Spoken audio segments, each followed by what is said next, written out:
Assalamualaikum warahmatullahi wabarakatuh. Balik lagi bersama saya Farisan Ahmad di channel Media Guru Official. Kali ini di channel ini kita akan membahas tentang mata pelajaran simulasi digital kelas 10. Simulasi dan komunikasi digital kelas 10. Sebelum masuk ke dalam kontennya, saya akan menjelaskan slide 1 ya. Di situ ada tabel kompetensi dasar yang harus kalian kuasai.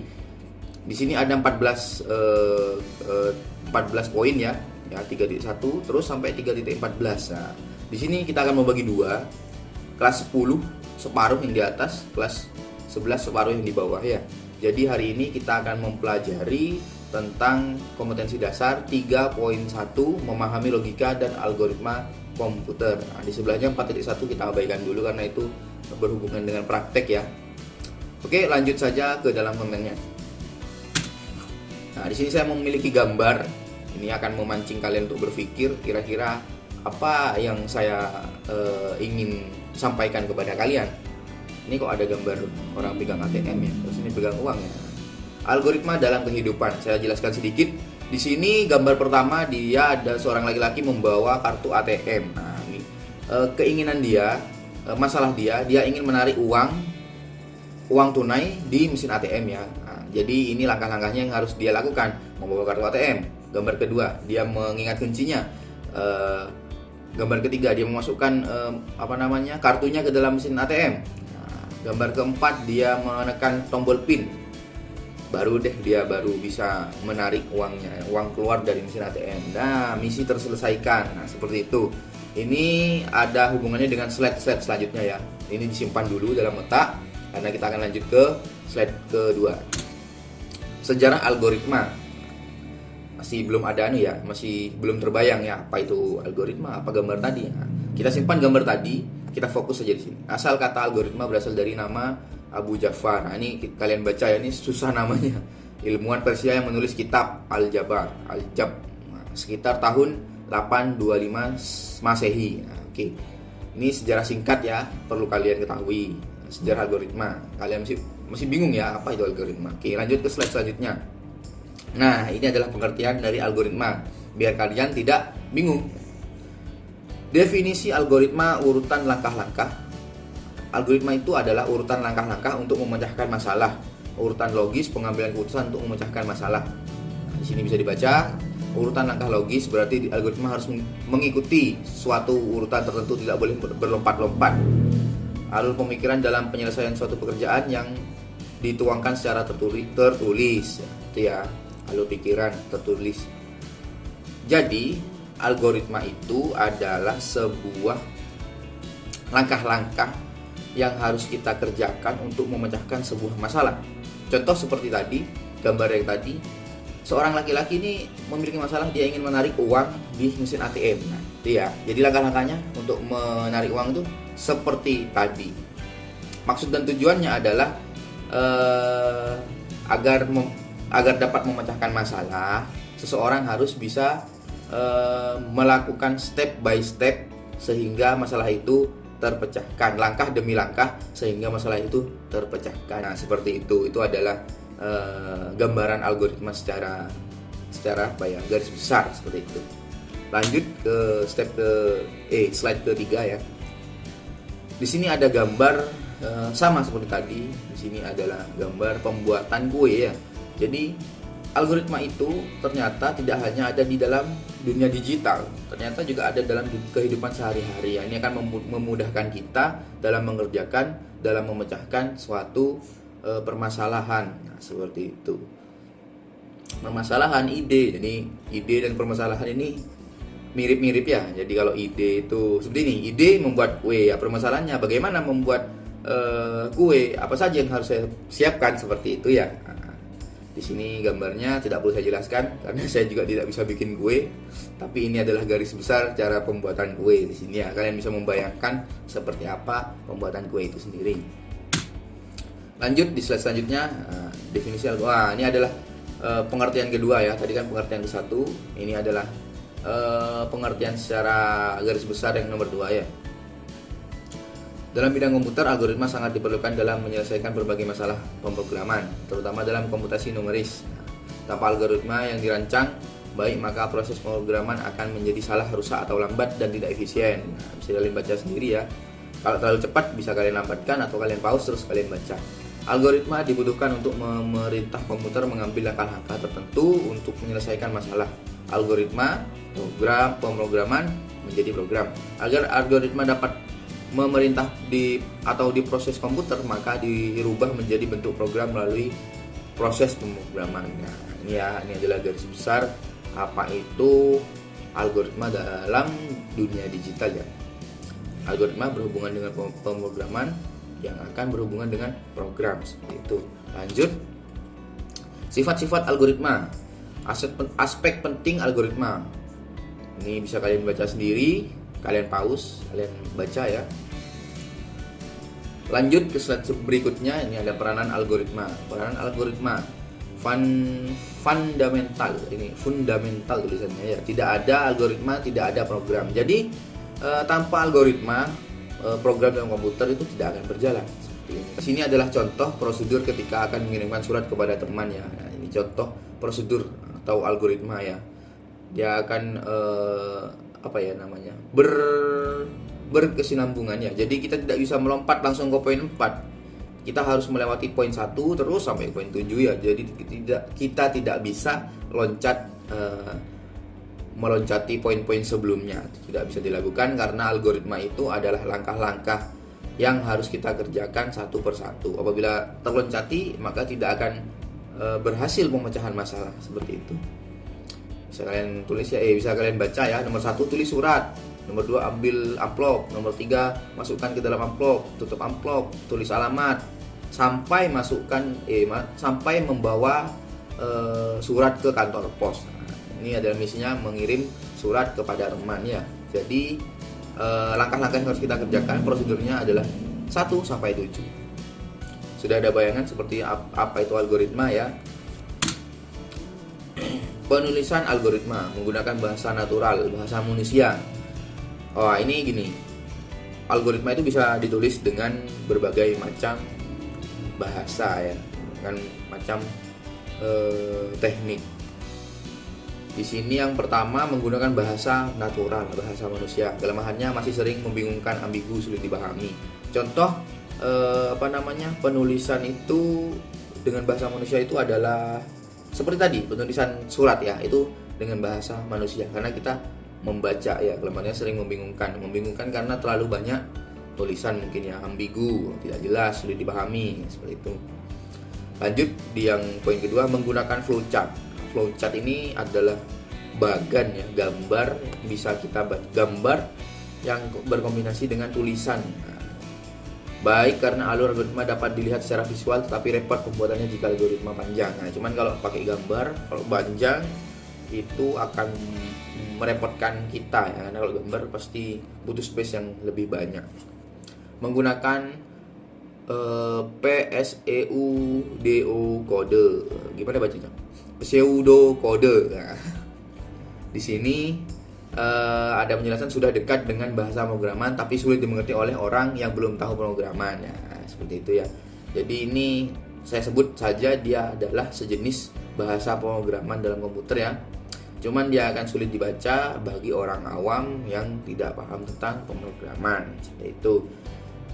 Yang paling bagus sebenarnya adalah menggunakan flowchart ya, karena dia mudah dibaca karena berkombinasi dengan gambar dan tulisan, seperti itu. Lanjut ke slide. Oke, di slide selanjutnya ini adalah flowchart. Flowchart yang saya bahas tadi ini adalah gabungan dari tulisan dan gambar ya. Jadi dia lebih mudah dipahami karena dia berbentuk visual ya, gambar. Itu ada gambar yang pertama itu start, processing, input output, conditional statement, stop statement ya. Nanti penjelasannya akan kita bahas di slide selanjutnya ya. Oke, ini kalian ingat-ingat dulu. Oke, lanjut. Oke, di slide selanjutnya ini ada gambar flowchart ya. Di sini ini adalah sudah diisi ya. Nah, ini perpaduan gambar dan tulisan. Dimulai dari start, diamalkan dengan lingkaran. Input A, input B, itu ada input the value of A, input the value of B ya. A, input B. Jadi nilai A, nilai B. Nah, terus masuk ke proses C sama dengan A tambah B. Nah, seperti itu ya.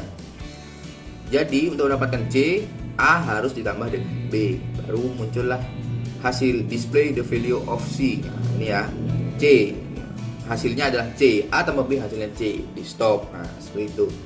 Jadi bisa saya ubah biar lebih gampang ya. Di kotak nomor 1, input the value of 1 ya, input the value of 2. Jadi 3 sama dengan 1 tambah 2. Hasilnya adalah display the value of 3, seperti itu ya kira-kira. Itu kalau di flowchart digunakan dalam matematika seperti itu. Lanjut, tahap analisa algoritma. Bagaimana merencanakan algoritma, bagaimana menyatakan suatu algoritma, menuliskan algoritma maksudnya ya. Bagaimana validasi suatu algoritma, bagaimana menganalisa suatu algoritma, bagaimana menguji program dari suatu algoritma. Ini adalah tahapan-tahapan analisa algoritma ya. Ini kalian baca, kalau saya terlalu cepat bisa kalian lambatkan atau kalian pause, kalian baca sendiri seperti itu. Lanjut di slide berikutnya. Sudah dibaca ya. Ini sebuah pertanyaan yang akan terjawab di slide selanjutnya. Bagaimana merencanakan algoritma? Dengan mendefinisikan masalah. Awal kita membuat algoritma, kita harus mendefinisikan masalah. Permasalahan ini ya. Contoh permasalahan menghitung jumlah benih yang akan tumbuh baik dengan data di kemasan 1000 butir benih dengan daya tumbuh 80%. Nah, ini contoh sebuah masalah yang kita temui dalam dunia pertanian seperti itu ya. Di situ ada menghitung jumlah benih yang akan tumbuh. Karena kita tahu dalam kemasan 1000 butir benih daya tumbuhnya hanya 80%. Nah, rumus dari persentase itu adalah input 1000 itu ya, inputnya dikali persentase berapa persen dibagi 100 ya. Seperti itu adalah rumus matematika dari persentase. Oke, lanjut. Bagaimana menyatakan suatu algoritma, menulis algoritma dengan ini pseudo kode. Ini kok susah dibaca ya. Suatu cara penulisan algoritma agar ide dan logika dari algoritma dapat diekspresikan menggunakan gaya bahasa pemrograman. Nah, ini gaya bahasa pemrograman ya. Ini akan sulit dibaca bagi orang yang tidak biasa menggunakan pemrograman. Menggunakan bahasa pemrograman maksud saya. Persentase. Nah, ini ya, persentase. Nah, ini memasukkan rumusnya dia. 80% tadi dibagi 100 ya. Ini adalah rumus. Dia membuat rumus di persentase. Nah, lanjut di bawahnya inputnya tadi berapa benih? 1000. Oke, 1000 benih. Nah, untuk mendapatkan hasil berapa benih yang akan tumbuh dengan baik, benih adalah input dikali persentase. Hasilnya adalah output benih yang benih yang siap, benih yang baik, benih yang tumbuh seperti itu ya. Nah, ini adalah cara penulisan dalam pseudokode. Ini kalian bisa memahami sebentar, bisa di pause, pahami maksudnya seperti apa sih penulisan pemrograman seperti ini ya. Lanjut ke slide berikutnya. Dengan flowchart. Nah, ini dengan flowchart ya, kita akan membuat permasalahan tadi ke dalam sebuah pemecahan permasalahan tadi dalam sebuah program flowchart seperti ini ya. Tuh, program flowchart yaitu bagian yang menggambarkan urutan logika dari suatu prosedur pemecahan masalah. Nah, ini yang saya maksud tadi. Ini akan lebih mudah kita baca daripada slide sebelumnya ya. Jadi start dulu, dilambangkan dengan lingkaran. Nah, persentase ini adalah rumus dari mencari persentase ya, rumus paten. Jadi lanjut ke berikutnya itu ada input 1000 situ. 1000 itu adalah banyaknya benih dalam kemasan tadi. Jadi untuk mencari benih yang tumbuh itu kita memerlukan kita mendapat dua value. Yang pertama adalah rumus dari persentase, dan yang kedua adalah banyaknya inputan, banyaknya benih. Nah, di gambar selanjutnya benih sama dengan input dikali persentase. Ini adalah Di sini ada terjadi proses di sini ya. Untuk menghasilkan hasil benih, kita memerlukan inputan dikali dengan rumus persentase di atas. Nah, hasilnya adalah apa yang kita inginkan ya, jumlah benih yang akan tumbuh dengan baik, seperti itu di sana. Stop. Nah, jadi dimulai dengan start, diakhiri dengan stop, seperti itu ya. Kita lanjutkan ke slide berikutnya. Tahap proses uji algoritma, kemudian tahap debugging untuk mengecek kesalahan program baik statis maupun logika. Pengujian tahap profiling untuk menentukan waktu tempuh dan banyaknya memori program yang digunakan. Jadi setelah kita biasanya menggunakan membuat algoritma, kita mengeceknya apakah ada kesalahan dengan debugging ya, apakah ada kesalahan program baik sintaksis maupun logika. Maaf tadi saya salah menyebutkan ya, baik sintaksis maupun logika. Yang kedua, pengujian tahap profiling dan waktu tempuh. Nah, ini nanti kita akan membahas lebih lanjut untuk ke dalam praktek seperti itu. Jadi kalau kita praktek, kita bisa membuat sebuah kode sederhana ya, algoritma sederhana, terus kita jalankan. Nah, di sana akan tampil berapa memori yang digunakan, terus ada kesalahan atau tidak, seperti itu ya. Ini adalah berhubungan dengan praktek ya di slide ini. Oke, cukup dipahami dulu. Kita lanjut ke slide berikutnya. Analisa suatu algoritma. Untuk melihat efisiensi dan efektivitas dari suatu algoritma dapat dilihat dari ini ya, berhubungan dengan tadi, waktu tempuh dari suatu algoritma ya.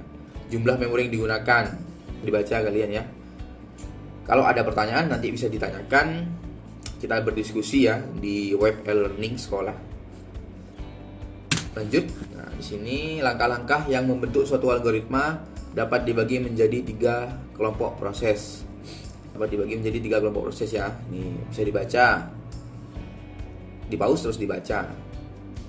Oke, ini adalah slide terakhir kita.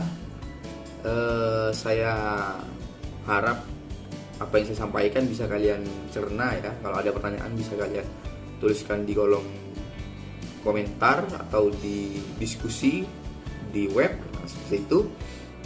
Jadi secara garis besar, algoritma itu adalah urutan langkah-langkah untuk memecahkan masalah, entah di kehidupan sehari-hari, dalam pemrograman.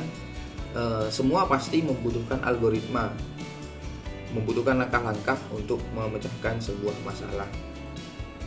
Di dalam sebuah algoritma itu terdapat yang namanya alur pemikiran. Ada ide di sana ya. Jadi langkah-langkah yang harus kita selesaikan, harus urut, tidak bisa berlompatan, seperti itu. Oke, terima kasih telah melihat video ini. Semoga apa yang saya sampaikan bisa kalian cerna. Semoga kita selalu sehat dalam lindungan Allah Subhanahu wa taala, agar kita bisa bertemu dalam video-video selanjutnya. Assalamualaikum. Dadah.